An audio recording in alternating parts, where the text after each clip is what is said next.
அப்போ இந்த Christmas tree எதை அடையாளப்படுத்துகிறது? சிலுவைக்கு அடையாளமாகவும் தொங்குகிறது. இயேசு சுவாமி சிலுவையில் என்ன பண்ணாருங்க? தொங்கினார். அப்படிங்கிறது இந்த கிறிஸ்துமஸ் ட்ரீ நமக்கு அடையாளப்படுத்துகிறது. ஏன்னா ஒரு பக்கம் கிறிஸ்தவர்களே இன்னைக்கு புது பிரசங்கம் பண்றாங்க.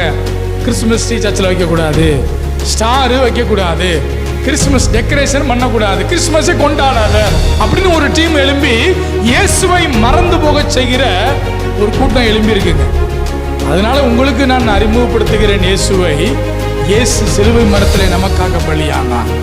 இயேசு சிலுவை மரத்திலே நமக்காக ரத்தம் சிந்தினார் என்பது நினைவு கூர்ந்து நம்முடைய சபையிலே இதை கடைபிடிக்கிறோம்.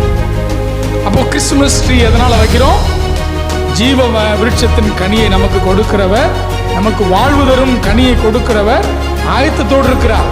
அவரை விசுவாசித்து அவரை ஏற்றுக்கொண்டுள்ள எத்தனை பேரோ அத்தனை பேரும் அவருடைய பிள்ளைகளாக முடிய ஒரு வாக்கு கொடுத்திருக்கிறார். அப்படிப்பட்டவர்களுக்கு பரதீசில்